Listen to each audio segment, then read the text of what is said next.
Okay. Hello and welcome everybody. Bridget, thank you so much for being here with us today. And thank you for joining. If you're catching the replay, thank you for watching the replay. And welcome to our Brightly Thrive Workplace Wellbeing monthly guest speaker series. Today we're so excited to have Bridget. Please pronounce your last name for me because I always mispronounce it. Ballesteros, even though I think my maiden name is, on my little icon there. Yes.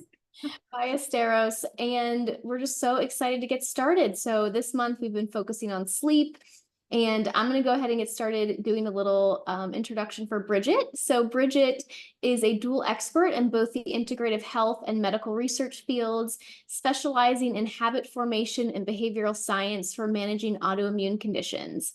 As a certified integrative health practitioner, she empowers women to regain control of their health by creating sustainable, enjoyable, and authentic habits.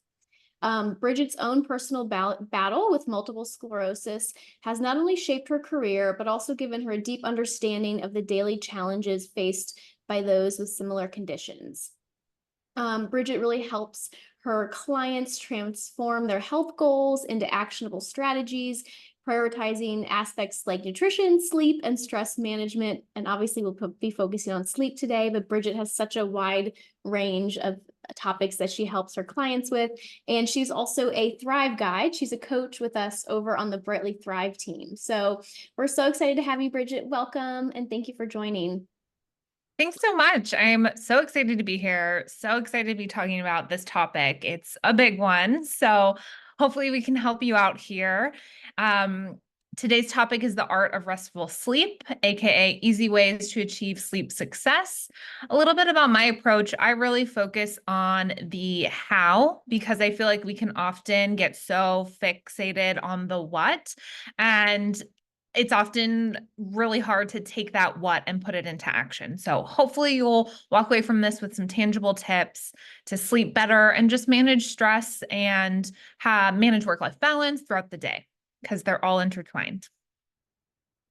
So that was such a lovely intro, Erin. Thank you so much. As Erin mentioned, I'm a certified integrative health practitioner. This came really from my personal experience having MS for 16 plus years, several years ago. Had a really tough time with my MS symptoms, largely because my job at the time was really stressing me out. I now realize.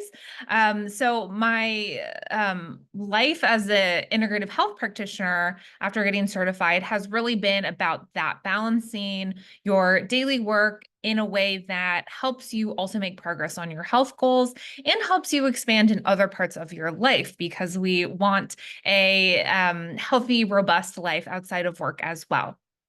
As Erin mentioned, I'm also a communications director for healthcare research here at UCSF. I live in San Francisco. So I'm really happy to fuse both my passions for health, communications, and helping other people be healthy as well. And I am a dog and plant mom. You might see my dog back here in the background.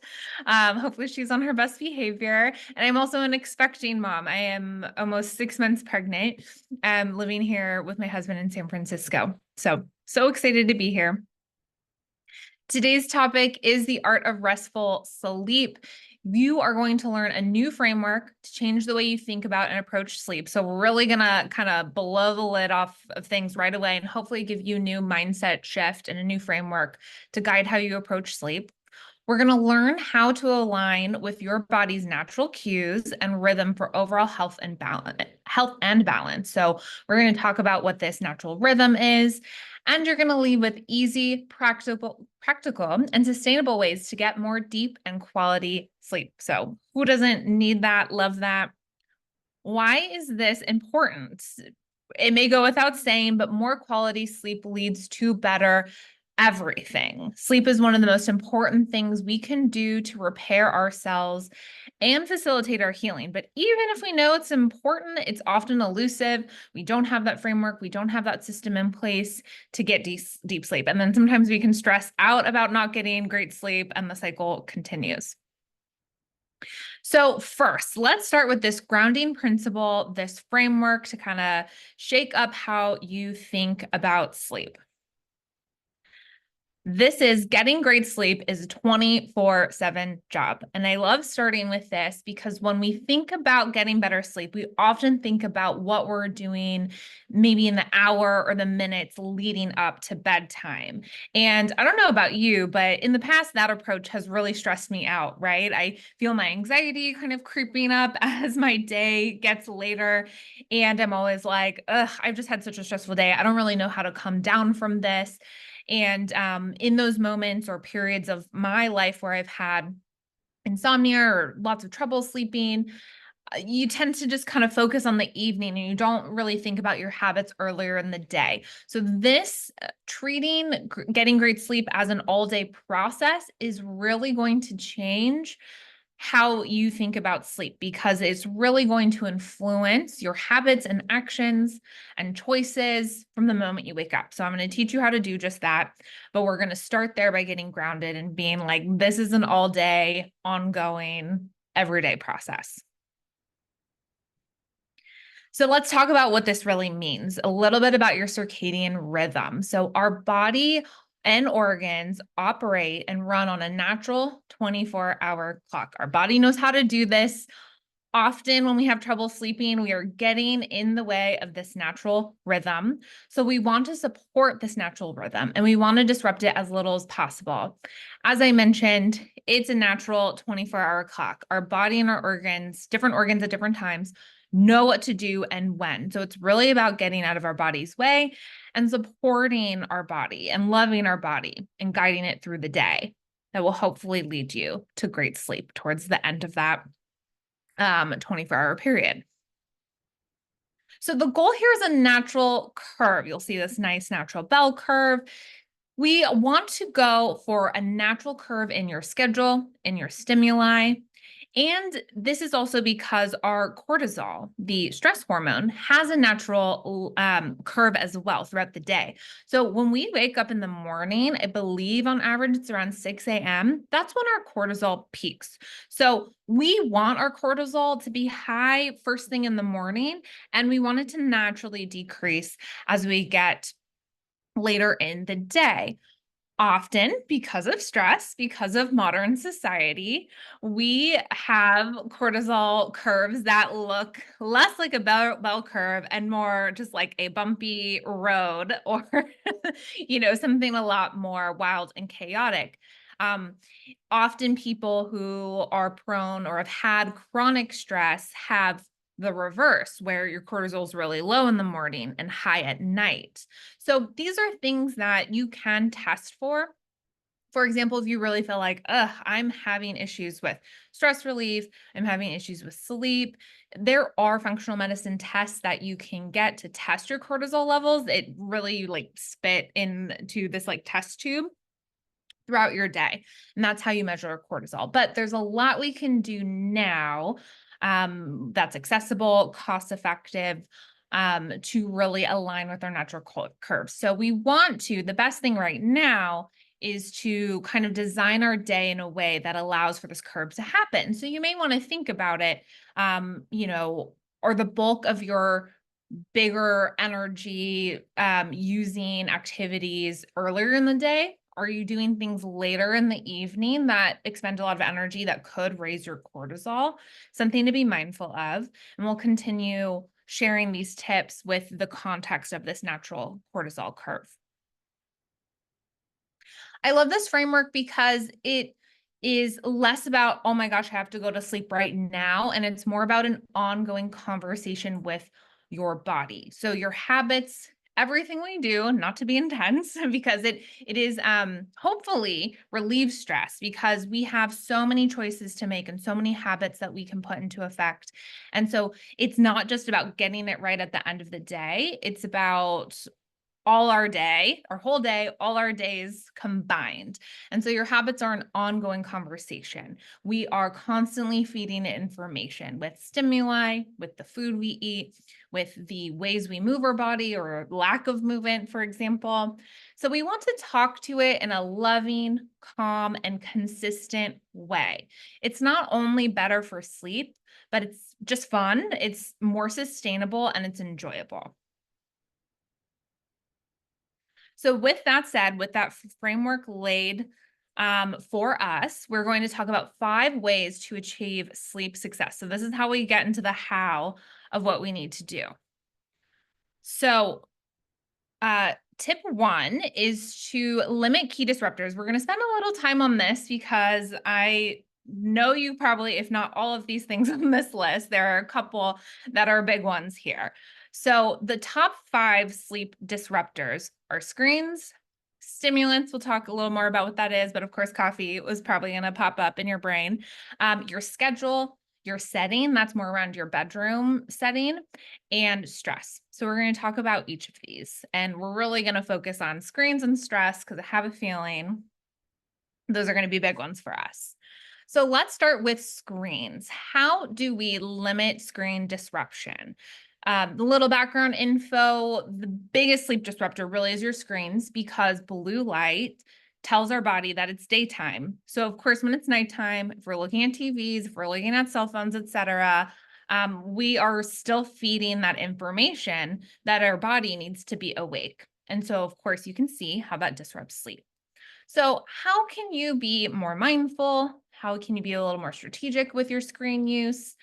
I love this. I'll mention him at the end in the resources, but there's a researcher called Simone Stolozov. He's like a workplace expert, and he talks about structure. So anytime you want to create a new habit, and he does talk specifically about phone boundaries, we want to create a structure and a system, in this case, that gets you away from your phone. He says this is um, more successful than intention. So often when we want to incorporate any new habit, we always have the best of intentions, right? We have the best goals and we're ready to achieve them. We don't know how to achieve them and we don't set up that structure. So Simone recommends to really focus on that structure. Trust that you have the best intention, but you actually need to get yourself actively away from your phone. So some of my favorites are keeping your phone a walking distance from your bed. I have recently incorporated that to having it just in kind of like by my kitchen in my apartment. So it's not following me around all day. That's been really helpful for me. We want to think about evening activities away from your phone or especially after work. And he says this is huge with work-life balance. Get away from your phone. So if you go for a walk outside after work, try not to bring your phone, go to a yoga class, right? That's a structure. Do something that literally you can't focus on your phone because you're focusing on something else, right? Play, take a dance class, a basketball game, whatever it is. But part of that structure is also scheduling and prioritizing that time. So your screens are not an option. Another option is being diligent with your screen settings. So do not disturb. I have honed my do not disturb and like work settings on my phone to be really strategic so that things are turning off at certain times. I can't use certain apps. My amber lighting on my phone comes on at a certain time. So that's another thing you can start to like manipulate the light. Your screens can go on an amber setting. You can have amber blue light blocking glasses, for example. Those are great if you just, want to watch a little TV, a couple hours before bed because we're human, right? But you can find ways to counterbalance that with amber light bulbs. So if you Google like sleep light bulbs or Google blue light blocking glasses, you can get really cost-effective solutions online to kind of help you in those moments where you do need a little bit of screen time. But here we can really set up those structures to set you up for success. Ideally, we want to be powering down all screens 1 to 2 hours before bed. I put this with a caveat. I've noticed that I'm definitely 2+ hours just because my nervous system's a little bit more sensitive. It takes me a little more time to ramp down from my day. So just kind of be aware of that. Start small. If you're used to having your phone right by your bed up until bedtime, start with a half hour and work your way up. See what really feels sustainable for you, but really lead with creating these structures that give you some time away from your screens. Other disruptors, so stimulants, if you like coffee, definitely have a coffee deadline. For me, that is noon. Again, my system's a little bit more sensitive. I cannot have caffeine after 12 p.m. So find what that is for you. And we want to expand our mindset around what stimulate is. Stimulants can be any sort of stimulating food or drink. It can be the media we ingest and take in. It can be activities. It can be meals. Meals are a big one. Maybe you're having trouble sleeping because you're eating dinner too close to bedtime. Our body needs 2 to 3 hours ideally to digest its food before bedtime. So we want to be mindful of that. Essentially, when our body's focused on eating, it can't also be focused on sleeping. So we need, again, to support our body and feed those clear, consistent messages to it. Schedule. So this one, I find that gets really fun for people because they often don't think about how they design their schedule and design their day to help support just their overall well-being and sleep. So you can be proactive about designing your daily, weekly schedule to align with your circadian curve. I work with clients on this where I'm getting in their Google calendars, getting in their work calendars. Are there meetings that you lead and it takes a lot of energy? Ideally, see if you can push those earlier in the day. Are there meetings or types of projects that you need to expend a lot more energy? See if obviously, there are times where, your schedule just can't be moved around, and that's going to happen. But when you can, try to shift things to have that nice curve for you. When are you naturally just have at your best, right? Your best energy wise, brain power wise.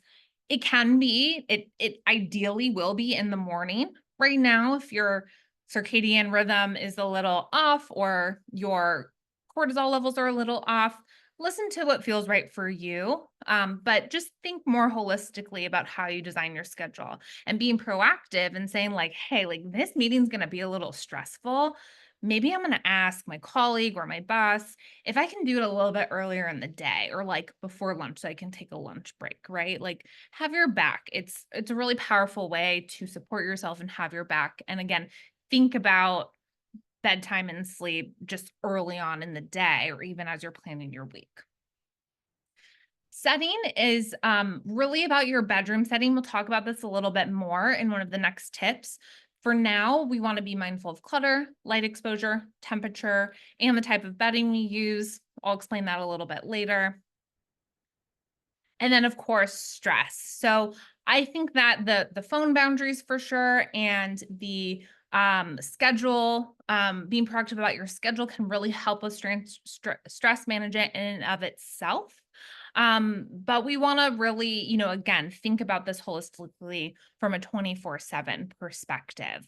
So leverage the later part of the day to ramp your activity down. Like I said, we're being proactive about putting more energy inducing things in the beginning. What does that ramp down look like? Can your schedule look like that natural cortisol curve, right? Another concept I wanted to mention, which actually was a whole other training I did on Brightly Thrive yesterday, was harnessing the power of deep work and limiting work distractions. So, computer scientist Cal Newport has really been a thought leader in this concept of deep work. He's really big on for us to be our best selves, our most efficient selves, our most creative selves. We do need to at least have some blocks of work that are distraction free. And so I find that having a 1 to 2 hour block, even if that's just one block a day or more days than not of deep work, time where your team, your boss, your colleagues know that you are blocked, right? You're not going to answer emails or messages immediately. Really setting those communication structures. So back to Simone Stolzoff's concept of structures, really setting clear expectations around communication, how fast you're going to respond if something's urgent or not urgent, all to protect your time and to really think proactively about distraction free work because I have a feeling that your workday can be pretty stressful if you're feeling like you have to answer right away to anyone and everyone, and you can't focus on the things that you really wanted to get done. So, being really thoughtful about deep work and distractions and building those structures around communication and boundaries can be really, really helpful. Something that I've really also found to be powerful, and this comes from Cal Newport's concept of deep work, is having an end of day ritual. And so this is where you can do the last 10 to 15 minutes of your day to wrap up your tasks, set goals for the next day. I really love the concept of cognitive offloading, which really means like anything you have on your mind, write it on a phone, a notes app on your phone, write it in a Google Doc. I use Asana, so I love project management software if you use that. Put all your tasks for the next day or future days into something else so you don't have to hold it in your brain.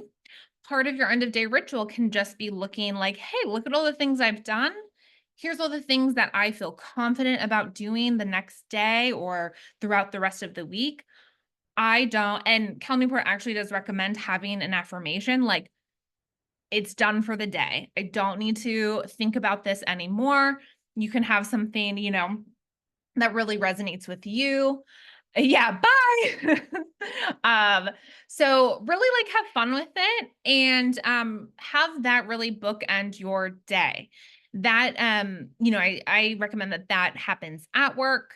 And then we'll talk about rituals that are more evening pre-bedtime that are not involving work.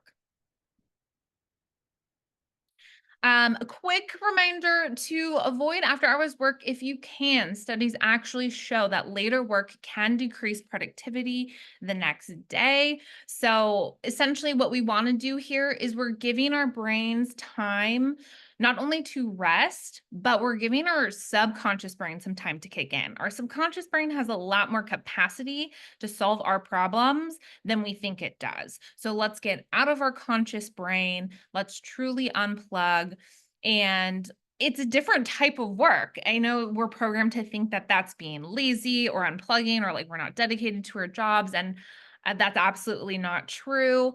In fact, this is what can make you really unique in your job. This can be your secret sauce, giving your brain a time to just think through things in a different way. So we want to prioritize that time. We want to really um, decompress and give our brain a rest. There's a theory called attention restoration theory. Original studies were done around time in nature and how that has really helped with true decompression and restoration. Now we can, of course, nature and walking outside is my favorite way to unplug, but there are other things that you can do. So find what it is for you. Is it that podcast while preparing a meal?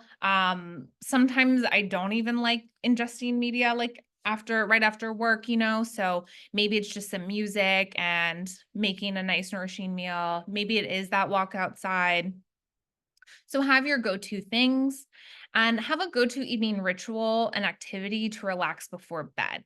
I recommend something that continues to get you out of your head and into your body. So that could be journaling. Something that the Thrive Guides at Brightly Thrive and I love is emotional freedom technique, also known as tapping. You can look up free YouTube videos for that. Um, any sort of if you have a yoga practice. So again, think about those structures that get you out of your phone too. And really do something that helps your body feel restored.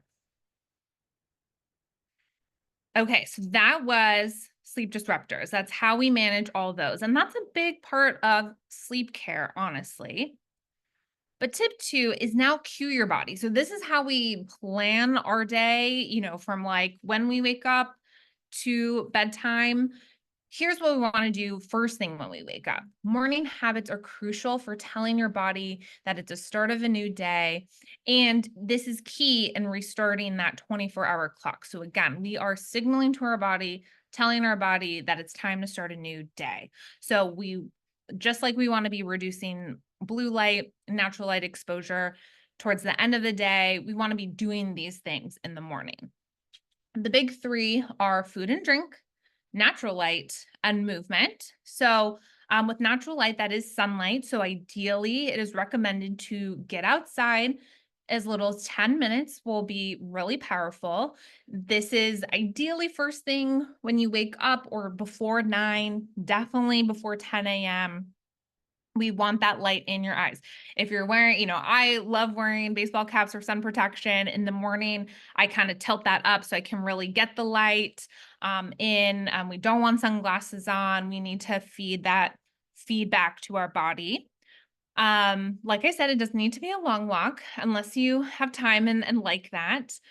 Food and drink. So this includes any sort of beverage. So it's often recommended to start eating breakfast about an hour after you get up. And that's because we want our cortisol to kind of shoot up to tell our body it's time to go.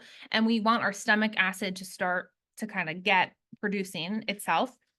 So drinking something right in the beginning of the day is really good because hydration is super key after being dehydrated overnight. So some lemon water, some warm tea, ideally not coffee until after you've had breakfast, but we want some hydration going into your body. And then about an hour or so, food. That's going to cue our body. It is telling our body that it is daytime. Movement as well. We can really be continuing to tell our body that it's daytime by moving our body. So we want to do the bulk of our movement earlier in the day. That doesn't mean you can't do an evening workout. My recommendation is just do something that's not too stimulating so then you're not hyped up before bed. But there are plenty of relaxing workouts for the evening. But just getting up and walking in the morning, you can do all these three, like literally take your water bottle, go for a walk outside, right? So it doesn't have to be hard. It can be a 10-minute practice doing all these three things, and you are setting your body up for success. So 3, continuing to align with your natural curve. So we're going to break down the schedule piece a little bit more. So some tips are assess your schedule. And I like doing this every weekend. So ideally, like maybe every Sunday, I look at my personal schedule. I look at my work schedule. And I'm like, is anything here gonna kind of be an issue for me, right? Like, are there any late nights? Are there any particular days that I know are gonna be like really just energy taxing, right? And we can design our whole week around that. So that includes front loading stimulating activities like meetings, like presentations, as much as you can to the front of the day. And then we also want to think about, we want to plan for, set that structure for the relaxing activities. At the end of your workday, this could look like doing more things that don't require as much brain power, just maybe like cleaning up, kind of administrative tasks or getting organized. We're not starting new projects ideally at the end of the day. And so we're going to start that ramp down even towards the end of our workday. I also love even designing like my meals around this. I know this is not technically sleep, but you can also be proactive in being like, okay, Wednesday is a really busy work day or it's a commute day or something. That's a crock pot day, right? So you can really take this beyond sleep and really apply it to all your habits. When do you have the most time to do a longer workout if that's something that's part of your goal, right? So really be proactive about your schedule. And we want to design our schedule with this framework of the natural curve. Okay, 4, let's talk a little bit more about our sleep setting. So 4, create a sleep sanctuary. So this is having a go-to pre-bedtime ritual or routine. Like I mentioned, ideally something that gets you out of your head into your body. Maybe it's some stretching, some tapping, some meditation. But we want it to be something that, doesn't need a lot of lights on. Ideally, we want to like start putting on our mood lighting for the day, dimming lights, using those amber light bulbs if you get them. I recommend making it as long as and luxurious as you can. If you're like me and in the past, something like that would have stressed me out. Definitely take your time. It's hard to say like, oh, I need to be relaxing right now. Um, and your body just doesn't want to do that. So give it time, be patient, and really do something just like small, sustainable, manageable that helps you get ready for bed. Reading for me is a big one. I love reading like something either fiction, like a fun fiction book, or like something that's a little bit like a spiritual book, something that helps me kind of see things differently or de-stress in a certain way, like books about meditation, things like that. I have a book light that has an amber light that's good for sleep. So you can get one of those. They're really cost effective on Amazon. And I also have, when I do use my Kindle, they also have like an amber setting and like a low light setting. So, really there are options for that if reading's your thing too. We also really want to be strategic about what we're doing in our room. So essentially, sleep experts recommend dedicate your room to essentially like sleeping and sex or like other bedtime activities, right? And that's because we want to be like limiting working in our bedroom. We want to be limiting, sometimes, I'll bring snacks in my room, totally admit that. But everything we're doing in our bedroom is giving our brain, again, feedback, right? And so it's training our brain like, oh, this is like a fun party room. And we often like don't want it to be a fun party room, right? So we want your bedroom to be dedicated to this relaxation, to the things that you do in the bed, including and most importantly, sleep. And that was a shift for me. I love working in bed. I love watching TV in bed. And so find what works for you. For me, if I want to take a daytime nap, I do nap if it's just like I'm gonna be in my bedroom alone, but I'll try to like if I'm tired and want to lay down, I'll try to like rest on the couch, or maybe like if I need to like work while being like horizontal, I'll be on the couch. Meals outside of the room, of course. TV, we do have a TV in our room, but I really am diligent about the time. So again, have like a nice cutoff. Like don't be super strict about it. But for me, it's like, okay, 8 p.m. for me is usually like that's the latest that I'm like doing screens. If it's been a tough day and I just need some Gilmore Girls on Netflix, like I'll put my blue light blocking glasses on and it just is what it is, right? Like don't stress yourself out even more, right? Make these tips work for you. Another thing we want to be thinking about, of course, so we're reducing light and noise. So not just like reading light, not just screen light, but blackout curtains can be a game changer in your room. I often sleep pretty much every night with a like silk sleep mask. Sleep masks be really great. Do you need earplugs depending how noisy it is in your house, in your neighborhood? So we want to, again, really reduce those stimulants, reduce those disruptors. We also want to be mindful about temperature. So our body temperature drops when we are asleep.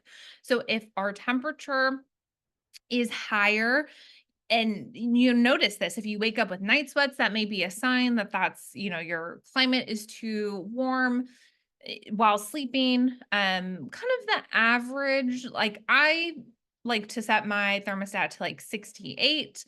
Some people do it even colder, 66, 64. Play around with what's best for you, but I recommend like if you're cold before going to bed and your thermostat's that low, like bundle up at first, but have maybe like breathable pajamas, have breathable bamboo or sheets, organic sheets. We spend most of our time in our beds, so we also want to be really mindful of toxins. When you're ready to, not that you have to go and do this now, but if and when you're ready to invest in like a new mattress, there are great organic mattresses that aren't sprayed with like toxic flame retardants. And we also want to be the more accessible thing, of course, is going to be those organic breathable sheets, which can They just feel better. Like I love them. But also it just helps regulate temperature and it avoids any kind of toxin exposure as well. So we really want to be mindful about creating this sanctuary. And then 5. So you have all these tips, you're ready to put them into practice. Tip 5 is to really keep it consistent. So I recommend we want to be sustainable, right? So pick something that you're gravitating towards, pick 1 or 2 tips from this training and start to apply those. This will help create a nice ripple effect for your body. So again, we don't need to be doing these things all at once for our body to pick up on these cues. I recommend if it's one thing you start with is really, okay, 2 things. You can pick one or do both if they feel sustainable, but one would be having a screen deadline at the end of your day. And 2 would be getting those morning cues in the morning. So the food and water, the walk outside with the natural light. If you do anything after this, I think those can really set yourself up for success. But then you have all these other tips to come back to because what we want to do again is really set our physiological clock up for success. We want to keep these cues that guide your day as consistent as possible. So this means our morning routine of that walk and that drink, ideally they're around the same time. Um, I think people on average will recommend like if that schedule varies within like an hour, that's totally fine. Of course, there's going to be times where you're traveling, your schedule's chaotic, time zones may be an issue. That's okay, right? The beauty of this is that your body's going to just naturally bounce back the more that we support it. So keep these things as consistent as possible. Like I mentioned, exposure to light, food and drink, and movement. Um, Meal times can be really helpful. So if you, have your breakfast around the same time, your lunch and your dinner, ideally within that hour, same hour time frame. This will also help with digestion, which therefore also helps with sleep. But if you have issues with digestion too, you get a bonus. Just eating with more consistent times and eating 2 to 3 hours before bed can be really, really impactful. Because at the end of the day, what we're really wanting to do is automatically guide your body, syncing it up to the natural rhythm. So we just want to like have a chat with our body throughout the day, right? And we just kind of want to tell it what's going to happen. You will be really surprised that it's going to pick up on these things very quickly. And it's going to be really exciting to observe. So with that said, before we get to a little Q&A, let's do a quick recap. So we can ensure sustainable sleep success by taking an all-day approach, syncing up with our body's natural rhythm. So we want to limit those key disruptors, the screens, the schedule, the stress, the stimulants, the setting in our bedroom. We want to cue our body in the morning with natural light, food and drink, and movement. We want to align with your natural curve by being proactive about your schedule as much as possible, giving ourselves, setting ourselves up for success earlier in the day with those more energy, spending activities, and ramping down towards the end of the day. We can create a sleep sanctuary by being mindful about what we do in our rooms, what's in our rooms, the stimulants, the disruptors in there, and how we account for those. And at the end of the day, we just want to keep it all consistent. We want to guide our body through this natural cycle every day as consistently as possible. So, with that said, here's some resources. So, The Circadian Code is a great book by this PhD professor and expert on circadian biology. If you feel like nerding out, that's a great resource. I also mentioned Deep Work by Cal Newport. Now, this is more about distraction-free work. It's about productivity and efficiency at work, but I often find that that helps with stress management and therefore sleep. And then Simone Stolzoff I really love his recent podcast episode on the Liz Moody podcast. You can just search that and there will be a link for you. He's all about work-life balance. He's all about cultivating a robust, holistic identity in and outside of work, which again can really help with work-life balance with stress. He also has written some books on the topic as well. So he's a great resource as well. And thank you so much. Like I mentioned, my name is Bridget Ballesteros. My coaching website is immuneintuition.com. I currently work with clients in a 6-week coaching program called the Healthy Habit Accelerator, where we pick one habit to really supercharge and create those systems and structures for 6 weeks, um, including sleep. Sometimes people want to focus on nutrition, some people focus on exercise. So you can find that on my website /HHA for that program. You can email me to Bridget@immuneintuition.com. And my Instagram has a lot of great content. I'm currently on a little content hiatus for news stuff, but definitely connect with me there. And I still message with people as well. And thank you so much. This has been so lovely. I'm happy to answer all your questions. Oh my gosh, Bridget, that was amazing. Like so many good tips. Thank you. Like, thank you for diving so deep. I love all the habit formation too. Oh, so good. Thank you so much. Yeah, we'll open up to questions if anyone has any. Yeah. So I see a couple. So intermittent fasting starting earlier and ending earlier. Yes. So intermittent fasting, I really recommend something that it is a type of intermittent fasting, but it's often referred to as time restricted eating. So for digestion, ideally, we want to have 12 hours between dinner from one evening to breakfast the next day. I know that intermittent fasting, there are types of intermittent fasting that can push that window even more. I recommend that, of course, you work with a health professional, consult with your doctors too if you want to do that. But intermittent fasting is really great for some and really trendy, but for women, especially with people with hormone changes throughout the month and with hormone cycles, that longer 12 plus hour eating period may not be supportive for you. So check in with your body, check in with your health professionals. But yes, ideally, you're wanting to kind of have dinner that 2 to 3 hours before bed, and then 12 hours after that, you're going to have breakfast because we want to give our body energy, right? So that is that food cue. So we're starting earlier, yes. And then we want to kind of guide it throughout the day as well. Um, let's see. Any other questions? I have my dog sleeps in bed with me too, so it is hard. Okay, so Kimberly, you're not always okay, so not always hungry early. Yeah, you can go longer with food. Yes, play around with it, right? I'd be curious if you start that water process, and get your digestive system up, or maybe you do hydrate early in the morning. See what feels right for you. The biggest issue from like a hormone balancing perspective and from like a nervous system perspective is we don't want to be stressing our bodies out by not eating, early enough. But I firmly believe that we know our bodies more than anyone else. Graciela says, I definitely need to put the phone down before going to bed. Yeah. Yeah. So me too. I will tell you that, like I said, this difference between intention and structure. So I have always had the intention to be on my phone less. And sometimes that happens and sometimes it doesn't. I especially notice that in those moments when I am more stressed out, that's when I tend to like go for my phone, right? I want that stimulation.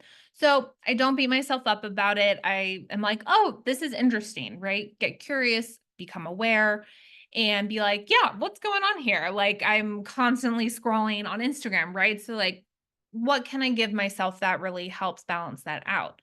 Start there from a place of kindness, and then for me, I keep my phone on my dresser, which is like across from my room. That's still hard for me not to check it first thing in the morning. So I've really started to, And studies show that this is like, if you supplement that habit and try to kind of hijack it in a way with something that is also fulfilling for you and helps you kind of get to those goals and that like new person more or less that you want to be, chances are you have a higher chance of succeeding in that habit. So for me, for example, instead of putting my phone, I have my journal right next to my bed, my phone's far away. I pick up my journal first thing in the morning and I do my brain dump if I'm feeling nervous. I do kind of a visualization practice if I'm feeling like that's what I need. It's literally sometimes 5 minutes a day. Sometimes it can be more, but 5 to 10 is, don't feel like you have to spend, half hour plus on your morning routine. As long as you're feeling the benefits, it's working. So try and see like what's a personal goal or a health goal that feels motivating to you and how can you kind of swap that out for grabbing your phone. Yeah, any other questions while I hydrate? I'll ask one if no one has any others. So I've always had sleep issues, and part of it's trauma, part of it's just like my nervous system, right? Our brain gets locked in like chronic stress. So for those of us who maybe have a history of a lot of stress and like trauma or whatever it is, I feel like sleep can just be so hard. And it's the time, our subconscious kind of takes over. And anyways, a lot can come up at nighttime. So I love everything you shared in regard to like calming your nervous system and your brain. I feel like it's so hard. I've been learning a lot about the limbic brain recently and just how when it gets locked in like chronic stress mode, it's just so hard to break that. So I think all the habits you shared are wonderful. Is there anything else you would recommend for those of us maybe who need to kind of process emotions before bed? I know you mentioned EFT, but like to really kind of calm the nervous system, focus on maybe shedding some of the stress, like the emotions, anything else you would recommend for that? Yes. So somatic exercises are one of my favorite things. I know you hear me mention it all the time in Brightly Thrive, Erin. So if you search for somatic exercises, there are lots of free YouTube videos. My favorite person, yes, the workout witch. Okay, so I was just gonna plug the workout witch. Her name's Liz Tenuto. I believe it's either at underscore the workout witch or at the workout witch underscore. But if you look her up in search in Instagram, she'll be there. She has really cost-effective classes. I love that the classes are like 5 to 10 minutes, sometimes 15 max. She is trauma informed. She's been through trauma. She is all about, and I will reiterate this, don't stress yourself out with this, right? Like it's not going to work if applying these tools are going to stress you out. So start small. This is recorded, so come back to it. Things like the workout witch courses are so great because they really guide you step by step. I did that. I think her bundle that was like a 3 to 4 month process. I did one pretty much every evening. And that's really lovely. And there's even like a couple just exercises that she teaches that I just now do on the fly. Um, Somatic exercises, for those not familiar, are really about like really closing that stress loop. So again, telling your body and moving your nervous system in a way that creates safety in your body. So like literally just like shaking, if you've heard like shaking can be really helpful to reset your nervous system. Dancing is another way to do that. Those are quick, accessible ways. But yeah, that somatic embodiment practices are really helpful because, right, like you can have the best of intentions, you can have the best tips, you could have a system in place, right? And your nervous system is just telling you, like, I don't want to do that. That doesn't feel safe for me. So often that's like where it starts. Insight Timer app is great. Yeah. So any sort of like, I love guided meditations can be really helpful. Sometimes like a silent meditation is really hard again for people, including myself, who tend to run a little bit more anxious, tend to kind of be more high up in that fight or flight. So things that are guided. Dr. Russell Kennedy, here, let me, Dr. Russell Kennedy. I'll put him in the chat. He has a really great approach. He's on podcasts. He has books. He has an online course. He's all about approaching stress and anxiety, starting with the body and from a physiological perspective.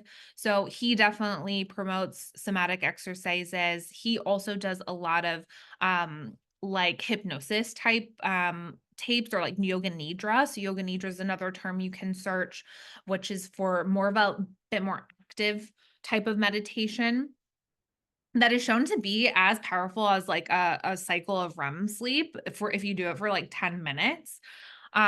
So that's something you could try. Definitely. Awesome. Thank you. Yeah. For the more anxious among us and those of us who have a harder time, I think that's perfect. The somatic exercises are amazing too. They Yeah. help so much. Yeah. Yeah, of course. And just really like reiterating, like, take your time with it. Like, Yeah. we do not want to stress ourselves out trying to de-stress. Yeah. Awesome. Thank you. Yeah, of course. Kimberly says deep sleep is my struggle, at least according to my Fitbit. Yeah. Yeah. Do you find, Kimberly, do you find that you wake up at like around the same time every morning, or is it kind of sporadic? I'm curious. Yeah. Mm-hmm. For the most part, I can wake up without my alarm. Sometimes, it's right before, sometimes it's with it. Um, and it doesn't seem to matter when I go to bed, because Okay. sometimes I'll catch a second wind in the evening and be like, oh man, I'm getting so much stuff done. And it Mhm. seems like I don't have a problem like dropping into bed and like, being so exhausted, but then waking up at like 1. Yeah. And then my mind is thinking. So I think I have some bad habits and I'm just so exhausted, but not following that rhythm. So I'm going to do some research. Yeah, I think getting curious, right? Awareness is the first step. So don't feel like you have to do like anything, but just maybe like observe like what are those habits? So like say you wake up at 1 a.m. What are those habits that maybe happen towards the end of your day that may be the theme, right? You could try like a somatic exercise or something that really helps your body to restore. But I would just start with observation and see what happens. I think it also just helps build like confidence and feels empowering, right? Because you're like, oh, I have the answers right here inside me, which can be really fun. Yeah. Right. Great stuff. Thank you. Yeah, of course. I'm so glad I could help. This was wonderful. Thank you, Bridget. Yeah, we're currently doing a sleep challenge. So tomorrow is our final day, and it's all going to be around creating your own sleep sanctuary. So a lot of what you shared, we're going to be doing. So this is so wonderful. And thank you for joining everyone who could join live and those who are catching the replay. Thank you for watching. And yeah, Bridget, we'll follow you and reach out, if we have more questions or want to work with you. So thank you so much for being here with us. Thanks so much to you all. Have a great rest of your day. Thank you. Bye, everyone. Bye. Bye.